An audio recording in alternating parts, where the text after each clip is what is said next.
Hey, I'm Jared with Omnivore Blade Works. This is my grinding room, and I'm trying out my smartphone for the first time in the reverse camera mode, which I had never done or thought to do until just now.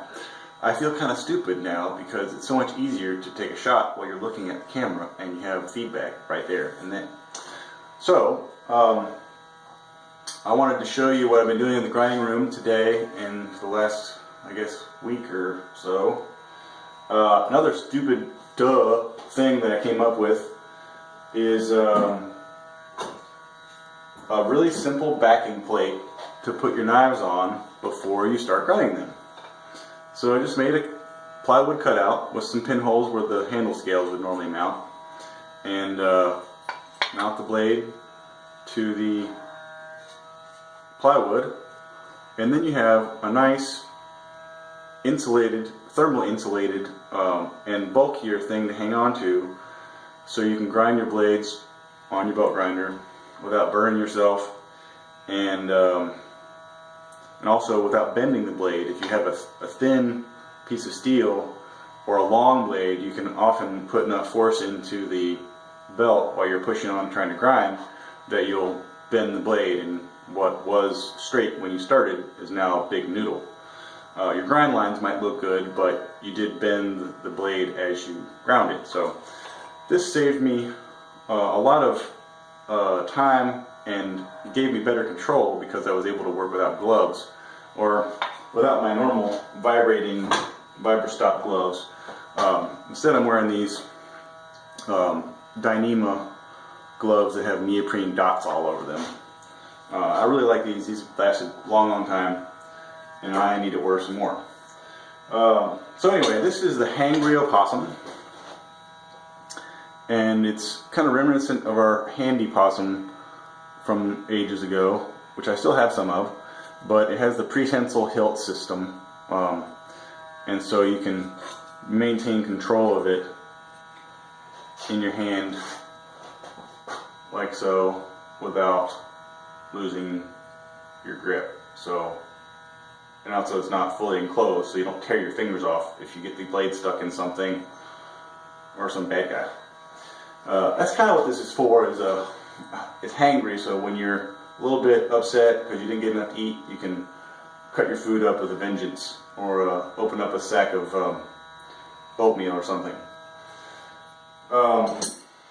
We also have a little, I guess it would be called the Hungry Javelina, which is a little chef's knife version of our Javelina knife multi-tool. Normally the first one had the little pry bar feature, and then we had a box cutter version. Now I've got a little chef's version. I got a handful of these in 1095, and if they sell well, I'll be making a bunch more in AEBL. This is the new large, I guess, a Raven dagger. It's an asymmetrical handle with a symmetrical grind, except for up here to where the thumb shelf goes. And this is kind of set up, also you can see a compound grind on the tip, maybe. It's 40-degree included angle on the tip, so when you sharpen it, it goes down to 0, and then just a regular offset grind for the rest. But I left the hilt solid because I envision this maybe being thrown. And then on the back you've got a little hole, lanyard hole, which will be covered by the scales, and then there'll be a slot cut in the scales. So what I'll do is I'll braid or just put some paracord webbing through that hole, then install the scales. That'd be an option. Or you just do it yourself when you get it. Same thing on the new Tonuki Otanto. This is it does have the skeletonized hilt, so you can use that for whatever you want, and it also has the same lanyard hole except with a smooth pommel that does not have an angled strike or pyramid shaped strike feature. And then the false edge is about a 40-degree angle offset line, but it's not down to 0. And then I have a 45-degree little chisel edge on top. So you could probably choose to I mean, I wanted the lines to look like that with that grind, the nice big long false edge. Just looks silly without it. So you can still get into a push cut and follow through with the other second hand if you need to. So these are all halfway ground except for the cleanup on the plunge area. And then you have the extra long Parvis with a slightly different thumb shelf than the other one. And then also a different point geometry. You can see, hopefully, in this light. You've got a 40-degree angle point, so when this gets sharpened as well, 40 degrees all the way to 0 ground point, which gives you better performance sliding through things, because there's no, there's no turn for the material to make. And this has got a nice little 30-degree chamfer on the top for false edge, or just a spine.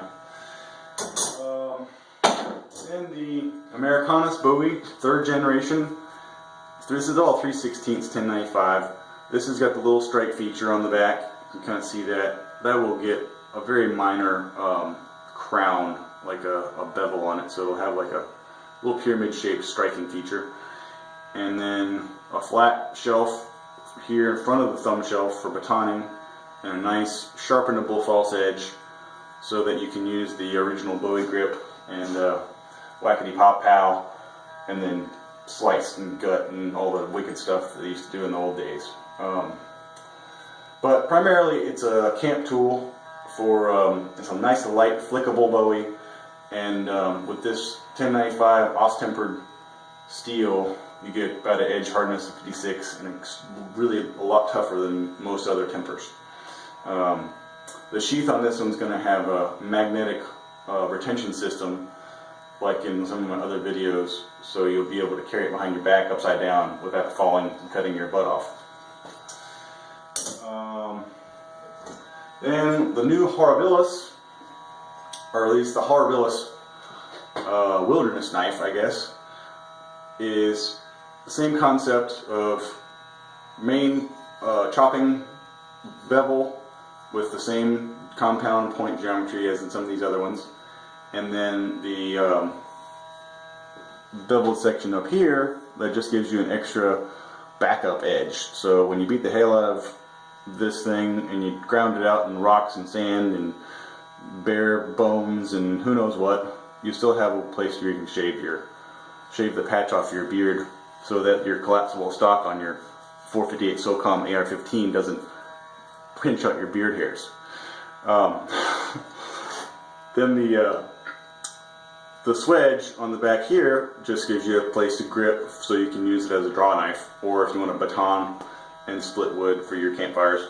The handle on this is a lot longer, so you can actually get a second hand on it, and then the pommel is just going to be smooth with the same hidden lanyard hole, with no intention for you to beat the hell out of stuff with it, except maybe cracking walnuts.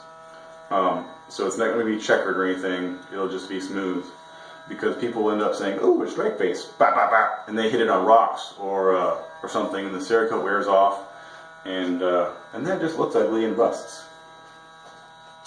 Don't use your knife for a hammer. Also have the new karambit, but this video is getting long, so I'll go get it. Just a second.